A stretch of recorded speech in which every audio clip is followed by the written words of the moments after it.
उद्धव ठाकरे द्वारा बदले की भावना से की गई कार्रवाइयों का जवाब महाराष्ट्र की जनता जनार्दन बीएमसी चुनाव में देगी। इतना ही नहीं, बीएमसी के स्टैंडिंग चेयरमैन सैकड़ों करोड़ रुपए के घोटाले में फिलहाल जेल की सलाखों के पीछे जा चुके हैं, वो जेल में बंद हैं और इसी भ्रष्टाचार में हो रही जांच की आंच मातोश्री तक भी पहुंच चुकी है, जो शिवसेना प्रमुख उद्धव ठाकरे पर भी कई तरह के सवाल पैदा करने का काम कर चुकी है। इसके अलावा शिवसेना के नेताओं पर भी भ्रष्टाचार के आरोपों की जांच चल रही है, जो बीएमसी चुनाव में उद्धव ठाकरे के लिए गले की फांस बना हुआ है। यही कारण रहा कि शिवसेना की तरफ से बीएमसी चुनाव टालने की हर संभव कोशिश की गई। ऐसे में शिवसेना के पास दिखाने के लिए सिर्फ बदले की भावना से की गई कार्रवाइयों और बीएमसी में किए गए घोटालों के अलावा कुछ भी नहीं है। तो अगले 2 हफ्तों में होने वाली बीएमसी चुनाव में शिवसेना बीएमसी की गद्दी पर कैसे कब्जा करेगी, ये एक बड़ा सवाल महाराष्ट्र की राजनीति में उठ खड़ा हुआ है,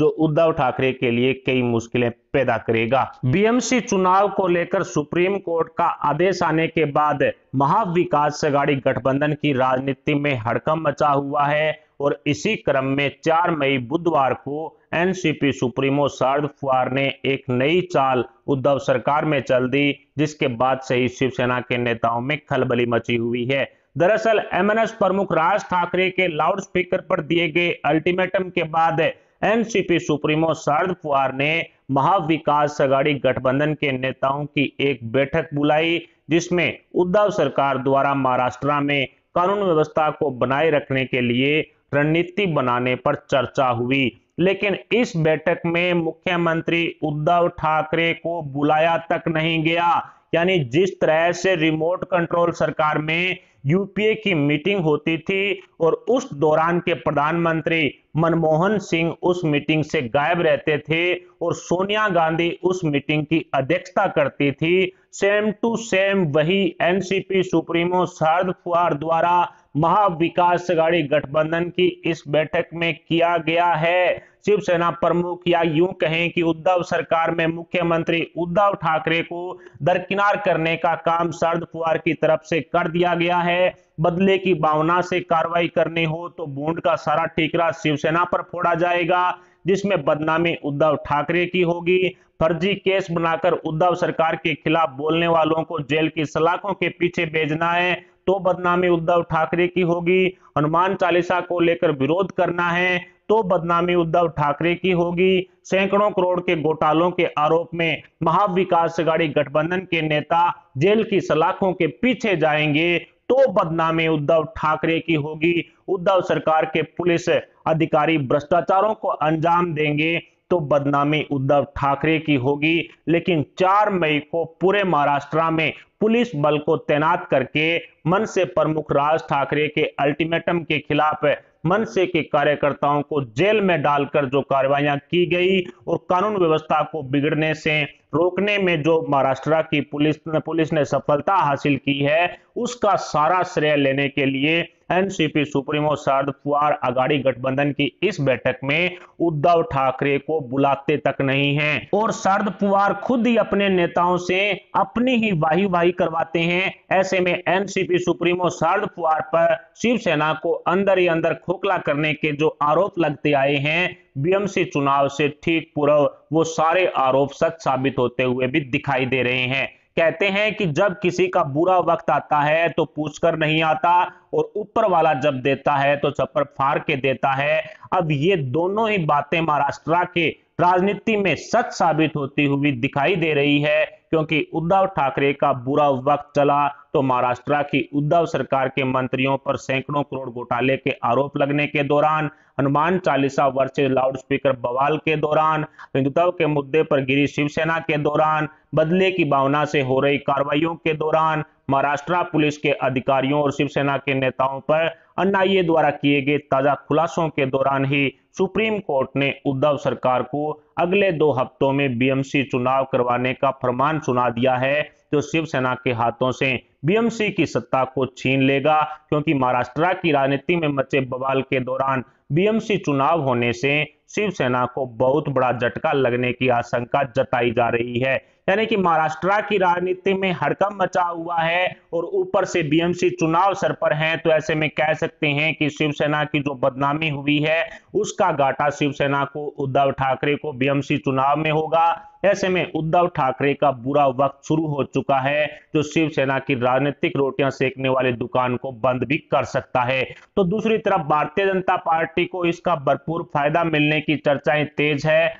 यानी कि बैठे बिठाए बीएमसी की सत्ता पर विपक्ष का कब्जा हो सकता है। इसलिए मैंने कहा था कि ऊपर वाला जब भी देता है छप्पड़ फाड़ के देता है। हालांकि 2017 में बीएमसी के चुनाव परिणाम में शिवसेना को 84 सीटें मिली थी और भारतीय जनता पार्टी को 82 सीटों पर जीत हासिल हुई थी। बीजेपी और शिवसेना महाराष्ट्र की देवेंद्र फडणवीस सरकार में एक साथ गठबंधन में थे, लेकिन बीएमसी का चुनाव बीजेपी और शिवसेना ने अलग अलग लड़ा था। परंतु शिवसेना बीजेपी का गठबंधन होने की वजह से भारतीय जनता पार्टी ने बीएमसी में सरकार बनाने की कोशिश भी नहीं की और मात्र 2 सीट पीछे भारतीय जनता पार्टी ने अपने गठबंधन धर्म को निभाया और शिवसेना को बीएमसी की गद्दी सौंप दी। लेकिन अब परिस्थितियां पूरी तरह से बदल चुकी है। 2019 में शिवसेना ने एनसीपी और कांग्रेस के साथ गठबंधन कर बीजेपी से अलग होने का फैसला लिया, जिसके बाद से ही हिंदुत्व के मुद्दे पर शिवसेना के खिलाफ मोर्चा खोलने का काम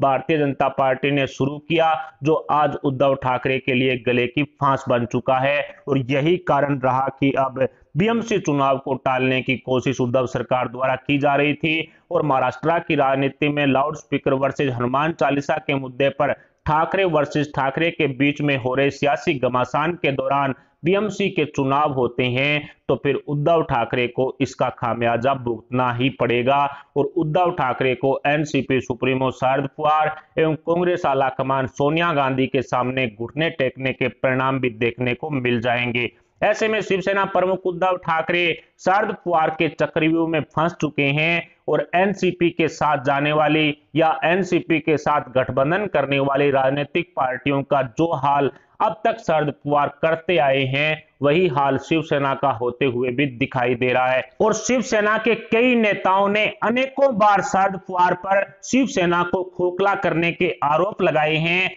जो पूर्णतः सच साबित होंगे, जो बीएमसी चुनाव परिणाम के बाद देखने को मिल सकते हैं। इसी कड़ी में लगभग 1 वर्ष पूर्व कांग्रेस ने एनसीपी और शिवसेना से अलग होकर बीएमसी चुनाव में उतरने का ऐलान किया था, लेकिन अगले 2 हफ्तों में ही बीएमसी के चुनाव करवाने के आदेश बाद कांग्रेस का स्टैंड क्या रहेगा, इस पर तुरंत प्रभाव से कांग्रेस को फैसला लेना पड़ेगा, क्योंकि उम्मीदवारों के लिए टिकट वितरण का काम भी कांग्रेस को पूरा करना है। लेकिन एनसीपी और शिवसेना के साथ मिलकर बीएमसी चुनाव में उतरने का फैसला भी कांग्रेस द्वारा लिया जाता है, तो क्या 1/3 फार्मूले के साथ कांग्रेस बीएमसी चुनाव में उतरने के लिए राजी हो पाएगी? क्या बीएमसी की सभी सीटों पर चुनाव लड़ने वाली शिवसेना 1/3 फार्मूले यानी कि 33.30% सीटों पर ही चुनाव लड़ने के लिए सहमत हो जाएगी? ऐसे बहुत से सवाल बीएमसी चुनाव से ठीक पहले महाविकास अघाड़ी गठबंधन में उठने वाले हैं, जो अघाड़ी गैंग में आपसी फूट को जन्म देंगे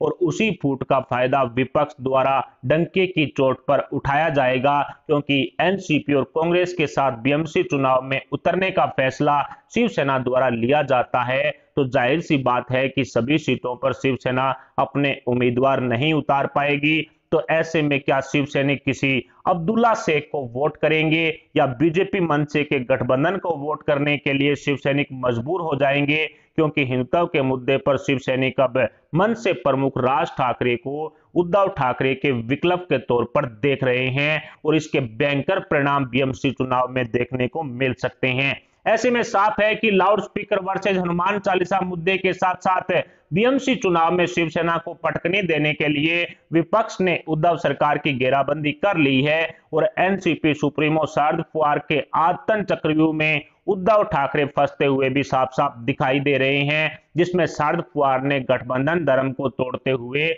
अपनी ही सहयोगी पार्टियों के वजूद का दी एंड करने वाला काम लगातार किया है। तो जाहिर सी बात है कि शिवसेना का नंबर भी लग चुका है। लेकिन भारतीय जनता पार्टी पर कटाक्ष करते हुए उद्धव ठाकरे ने आदरणीय श्री बाला साहब ठाकरे जी को थोड़े भोले भाले और खुद को काफी चतुर बताया था, परंतु उद्धव ठाकरे की चतुराई तो तब साबित होगी जब एनसीपी सुप्रीमो शरद पवार के चंगुल से उद्धव ठाकरे अपनी पार्टी शिवसेना को बचा लाएंगे। लेकिन ऐसा संभव होना काफी मुश्किल है, क्योंकि इतिहास गवाह है कि शरद पवार के साथ जाने वाली सभी राजनीतिक पार्टियों का वजूद ही खत्म हो चुका है और उसी लाइन में उद्धव ठाकरे लग चुके हैं। अपने दोस्त को गड्ढे में धकेलकर दुश्मन के साथ मिलकर किस तरह से राजनीतिक जंग को जीतना है, इसे एनसीपी सुप्रीमो शरद पवार भली भांति जानते हैं और इसी राजनीति, इसी आइडियोलॉजी के आधार पर शरद पवार राजनीति करते आए हैं और एनसीपी के साथ गठबंधन करने वाली पार्टियों का वजूद भी खत्म करते रहे हैं। ऐसे में कहा जा सकता है कि महाविकास अघाड़ी गठबंधन सरकार में कुछ भी ठीक नहीं चल रहा। फिलहाल बीएमसी चुनाव को लेकर के आपकी क्या राय है? क्या भारतीय जनता पार्टी मंच प्रमुख राज ठाकरे के साथ मिलकर शिवसेना का सफाया बीएमसी से कर पाएगी? क्या शिवसेना को मात देने में बीजेपी कामयाब होगी? इस पर अपने विचार हमें कमेंट बॉक्स में बताएं। साथ ही वीडियो को लाइक करके हमारे चैनल को सब्सक्राइब जरूर कर लें। अभी के लिए इतना ही, मिलते हैं अगली बड़ी अपडेट अगली न्यूज के साथ। तब तक के लिए जय हिंद, जय भारत।